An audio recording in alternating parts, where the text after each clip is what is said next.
না বিয়ে ভাঙা হবে কিনা, এইটা তো তার কাজ তো নয়। না না, এটা তো পুলিশের কাজ নয়। পুলিশ কি করবে? পুলিশ তদন্ত করবে, যা ঘটেছে ক্রাইম দমন করার, যেটা অপরাধী যাতে তদন্ত করে তাকে সাজা দেওয়ার ব্যবস্থা করা যায় সেটা সেইভাবে করা উচিত। কিন্তু পুলিশ যদি বলে যে না এটা সেটেল করে নাও,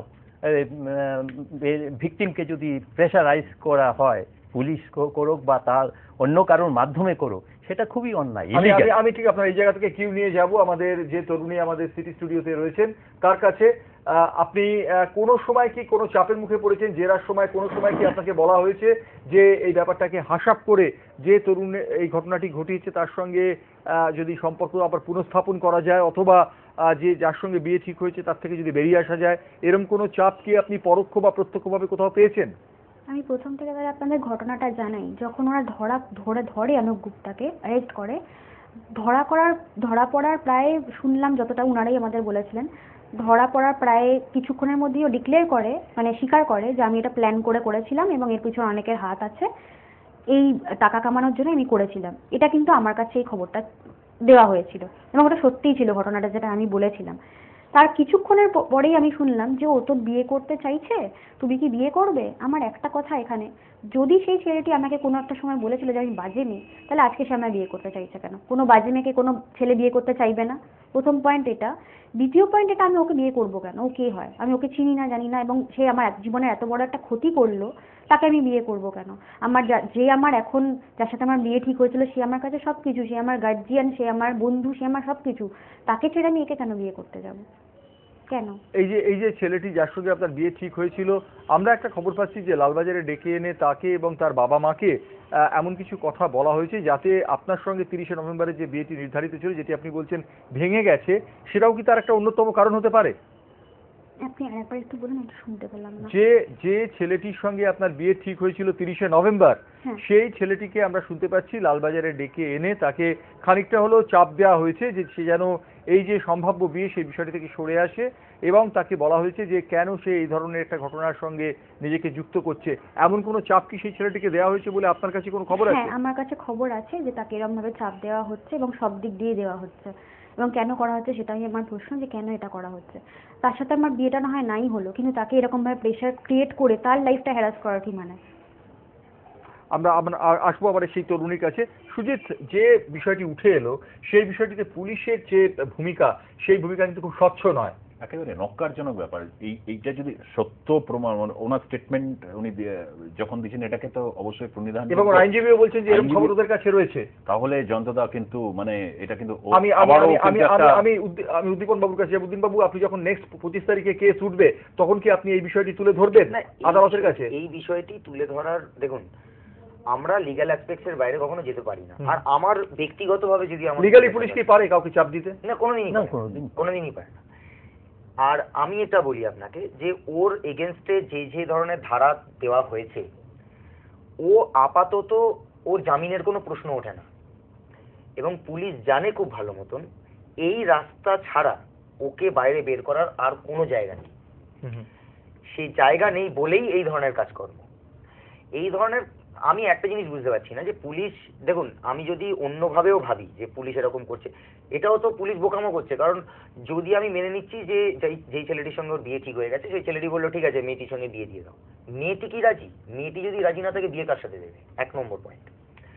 2 নম্বর পয়েন্ট, এগুলোর জন্য আমি লিগ্যাল অ্যাসপেক্টে আবার ঢুকছি, এগুলোর জন্য কিন্তু মামলার কোনোদিন শেষ হয়ে যাবে না, মামলা উঠে যাবে না। এটা পুলিশগত কেস, এটা স্টেট কেস। স্টেট কেসে সিআরপিসিতে এমন কোনো প্রভিশন নেই, ক্রিমিনাল প্রসিডিওরে এমন কোনো প্রভিশন নেই যে মামলা এভাবে তুলে নেওয়া যায়, কোনো প্রভিশন নেই। তো আমার মনে হয় 25 তারিখে আমাদের জোর দেওয়া উচিত ও কি দোষ করেছে সেটার ওপর। 25 তারিখে আমাদের জোর দেওয়া উচিত, যেটা সত্যি সেটাকেই তুলে ধরা। আমার মনে হয় জিত আমাদেরই হবে। প্রাইমা ফেসি যেগুলো তদন্তের বিচার্য বিষয় সেগুলির উপর আপনারা জোর দিতে চাইছেন। আমাদের সঙ্গে টেলিফোন লাইনে এই মুহূর্তে রয়েছেন সেই তরুণীর বান্ধবী, যিনিও নাম প্রকাশে অনিচ্ছুক, কিন্তু ঘটনার সময় তিনি তার খুব কাছে ছিলেন।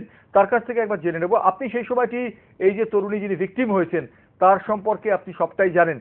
কি হয়েছিল, আপনার কি মনে হয়েছিল, আপনারা কেন সেই সময় প্রতিবাদে মুখর হতে পারেননি, কি হয়েছিল?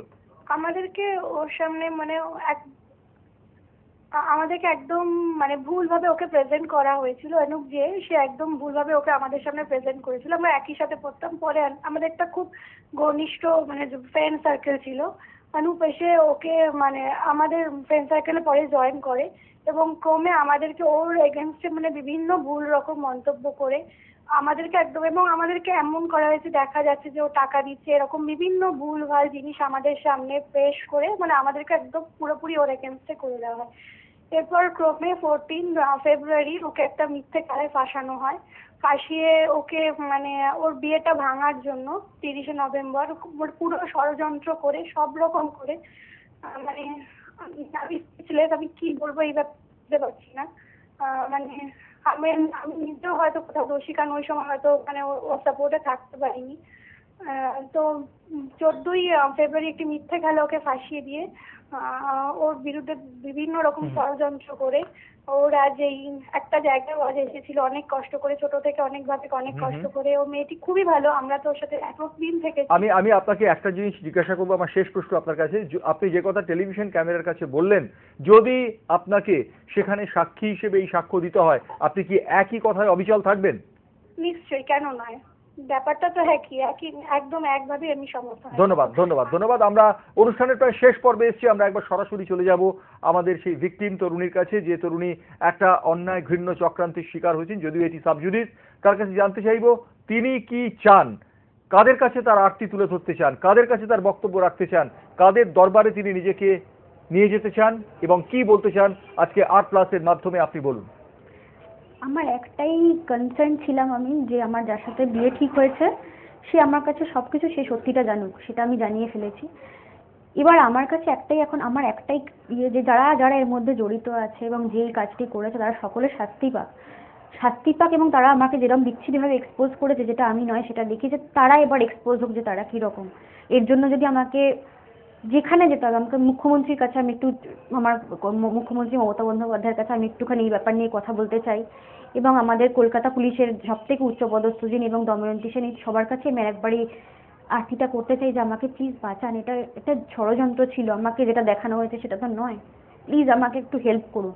আমার কাছে ফিনান্সিয়াল সেরকম সাপোর্ট নেই যে আমি টাকা দিয়ে কারোর মুখ বন্ধ করতে পারবো কিংবা কাউকে টাকা খাওয়াতে পারবো, আর আমি অনেস্টির জায়গা থেকে সেটা করতেও পারবো না। ধন্যবাদ আপনাকে। এক অসহায় নারী, তিনি বলেছেন তার টাকার জোর নেই, তিনি টাকার দিয়ে কারোর মুখ বন্ধ করতে পারবেন না, তিনি টাকা দিয়ে কোনো বিচার কিনতে পারবেন না, তিনি চাইছেন সুবিচার।